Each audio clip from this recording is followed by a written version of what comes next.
backpacked out. They are a corrupt leader. They should be wiped out. They do not have any connection with the common people. দিবে আরবের কতগুলা আরব peninsular কতগুলা শাসক আছে না, গোলামের সর্দার হলো এইটা মোহাম্মদ বিন সালমান। তার মাথার মধ্যে যে কোন দিন গিয়ে মিসাইলটা মারে, এখন Iran is courageous enough to drop the missile on the head of that very so-called prince. এগুলা সবগুলো হলো cheat, backpacked out. They are a corrupt leader. They should be wiped out. They do not have any connection with the common people of Arab Peninsula. এগুলো তৈরি করছে France and Britain, করে America এটা যোগ দিছে। এগুলো অত্যন্ত করাপ্ট। এগুলো ধরে ধরে রাজতন্ত্র তৈরি করে গোলাম বানিয়েছে আমেরিকা। এদের একমাত্র কাজ হলো আমেরিকা, ব্রিটেন এবং ফ্রান্স এবং পশ্চিমা উপনিবেশিক শক্তির যে ইন্টারেস্ট সার্ভ করা, তেলের। এরা তেল দেয়, এদের পারপাস সার্ভ করে, আর এরা ক্ষমতায় থাকে। বিলাসিতায় পরিপূর্ণ অত্যন্ত নোংরা এরা, এবং এইবার শাস্তি পাবে।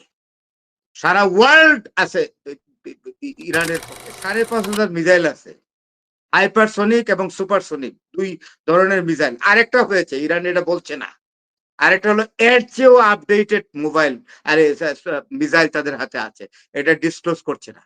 তারা বলছে যে আমরা যদি দেখি যে র্যাম্পেন্ট অ্যাটাক হয়েছে, আমরা তখন তেল আবিবকে একদম বসিয়ে দেব।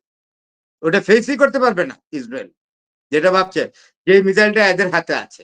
এখন ইরান কিন্তু এয়ার ডিফেন্সে যায়নি, কারণ প্লেন বানিয়ে এয়ার স্ট্রাইকিং করতে খরচ বেশি। একটা প্লেনে প্রচুর খরচ হয়। একটা কম্পিটেন্ট জেট ফাইটার দিয়ে তৈরি করতে যা লাগে তার সাথে তার সেই টাকা দিয়ে 500 মিসাইল তৈরি করা যায়, এবং যার রেঞ্জ হবে 1000 কিলোমিটার। বর্তমানে ইরানের হাতে 1000 কিলোমিটার রেঞ্জের মিসাইল আছে। এবং আপনারা বোধহয় শুনেছেন, এবং মুনিরও শোনার কথা, যে already Abraham Lincoln aircraft carrier, যেটা এটা থেকে পারস্য উপসাগর থেকে সরিয়ে নিয়েছে, কারণ এটা অলরেডি আমেরিকান ইন্টেলিজেন্স বলে ফেলছে যে সর্বনাশ, এটা পুরাটাই ইরানিয়ান মিসাইলের আওতায় চলে আসছে, তাড়াতাড়ি সরাও। এবং এখন কিন্তু পার্সিয়ান গালফে আর নাই এই পৃথিবীর গ্রেটেস্ট এয়ারক্রাফট ক্যারিয়ার, এবং ওইটাও পেছনেরটাও সরিয়ে নিয়েছে, যেটা জেরাল্ড ফোর্ড এয়ারক্রাফট ক্যারিয়ার। এটা ইয়ার চেয়েও বড়, আব্রাহাম লিঙ্কন ইউএস আব্রাহাম লিঙ্কনের চেয়েও বড়। আস্তে সরিয়ে তারা সরিয়েছে, 800 কিলোমিটার দূরে নিয়ে গেছে। এটা বোধহয় এখনো দূরে যাচ্ছে, সুতরাং সহজ ব্যাপার নয়। কিছুক্ষণ আগে আমি দেখছিলাম মণিশঙ্কর আয়ার, উনি পাকিস্তানে ভারতের হাই কমিশনার ছিলেন, উনি মন্ত্রী ছিলেন, পরে ক্যামব্রিজ ইউনিভার্সিটি পড়াশোনা করা, এবং Fletcher School of Law and ডিপ্লোমেসির উপরে ডিগ্রি নেওয়া।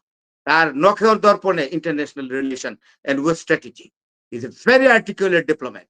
এই যে আমি এখনো আটকে রাখছি মোবাইল ইয়াতে, কম্পিউটারের ছবিটা, উনি বলছিলেন যে নো, এই যুদ্ধ শেষ হবে না। And Donald Trump has created a blunder, committed a serious blunder to attack Iran. খুবই আন্ডার এস্টিমেট করেছে। সম্ভব না, আইআরজিসির হাতে যুদ্ধ, এটা সহজে শেষ হবে না। আরেকটা, যুদ্ধটা কিন্তু ছড়িয়ে গেছে, এটা পুরা ওয়েস্ট এশিয়াতে ছড়ছে। আর আরেকটা জিনিস বলি, আমেরিকা যে এত লম্ফলম্ফ করে, আমেরিকার প্রত্যেকটি মিলিটারি বেজে যেগুলো মিডল ইস্টে আছে, সৌদি আরবে, কুয়েত, কাতার, আরব আমিরাত, বাহরাইন, ওমানে আছে, সবগুলোর উপরে র্যাম্পেন্ট অ্যাটাক করছে। গতকাল ইরাকের উপর অ্যাটাক করছে, ইরাকের আমেরিকান মিলিটারি বেজের উপরে। তখন তাদের আমেরিকান ইন্টেলিজেন্স কই রক্ষা করতে পারলো না। তো প্রত্যেকটা মিলিটারি বেস কিন্তু তাদের নিজস্ব আমেরিকার। এটা বলতে গেলে আমি যদি একটু বাড়াইয়া বলি, নিজে আমেরিকান ভূখণ্ড এটা, তাদের আর্মিরা এখানে থাকে, ফাটিয়ে ফেলেছে একেবারে। কোনো প্রোটেকশন তো দিতে পারে নাই, আরো দিবে। আরবের কতগুলা, আরব পেনিনসুলার কতগুলা শাসক আছে না, গোলামের সর্দার হলো এইটা মোহাম্মদ বিন সালমান। তার মাথার মধ্যে যে কোন দিন গিয়ে মিসাইলটা মারে, এখন Iran is courageous enough to drop the missile on the head of that very so-called prince. এগুলা সবগুলো হলো cheat, backpacked out. They are a corrupt leader. They should be wiped out. They do not have any connection with the common people of Arab Peninsula. এগুলো তৈরি করছে France and Britain, করে America এটা যোগ দিছে। এগুলো অত্যন্ত করাপ্ট। এগুলো ধরে ধরে রাজতন্ত্র তৈরি করে গোলাম বানিয়েছে আমেরিকা। এদের একমাত্র কাজ হলো আমেরিকা, ব্রিটেন এবং ফ্রান্স এবং পশ্চিমা উপনিবেশিক শক্তির যে ইন্টারেস্ট সার্ভ করা তেলের। এরা তেল দেয়, এদের পারপাস সার্ভ করে, আর এরা ক্ষমতায় থাকে। বিলাসিতায় পরিপূর্ণ, অত্যন্ত নোংরা এরা, এবং এইবার শাস্তি পাবে। সারা ওয়ার্ল্ড আছে ইরানের পক্ষে। আমি অনেক বড় বড় ডিপ্লোম্যাটদের, ইন্ডিয়ার অনেক যারা সাউন্ড ডিপ্লোম্যাট, মোদির মতো না, যারা বুঝে, তারা বলেছেন no, this war will not be ended very shortly. এবং শুধু তাই নয়, অনেকে বলে না, আরেক লোক বাংলাদেশের এয়ারফোর্সের কি যেন নাম ভুলে গেলাম, আমার এয়ারফোর্সের লোকটা চাকরি করছে, কমোডোর টমোডোর টাইপের। উনি আইসা বলে কি কয়, ইরান রাখতে পারবে না হরমুজ প্রণালী, এটা ভ্যাকেট করে ফেলবে। আরে বাবা, আপনার মাথায় এটা ঢোকে না? ওই ইরান তো ওইখানে গিয়ে হাজির হওয়ার দরকার নাই। ইরান হরমুজ প্রণালীতে তাক করে রাখছে মিসাইল। কে যাবে শিপমেন্ট করতে? কোন লোকটা যাবে? ইরানের ইন্টেলিজেন্স বলে দিবে এখন যাইতেছে, শিপ যাইতেছে, তাহলে শিপ মারো, এই মারবে। কোন শিপই তো যাবে না হরমুজ দিয়া, ভয়ে, মিসাইলের ভয়ে। 5,500 থেকে 6,000 মিসাইল আছে। এটা রিপোর্ট দিয়েছে ইন্ডিয়ার মেজর জেনারেল জিডি বক্সি, যে পাকিস্তান বিরোধী মারাত্মক। সেই লোকটা বলছে যে I am going to give a confessional statement, যে মিসাইল যে এত আছে ইরানের হাতে, এবং এইটা দিয়া কমপক্ষে 2 থেকে 2,500 মিসাইল ফেস করতে হবে ইয়াকে, তেল আবিবকে, অর্থাৎ ইসরায়েলকে। ইসরায়েলের যে ভূখণ্ড বিড়ালের লেজের মতো উদ্দূর, 2 থেকে 2,500 মিসাইল ফেস করার মতো ল্যান্ডস্কেপ ইত্যাদের নাই।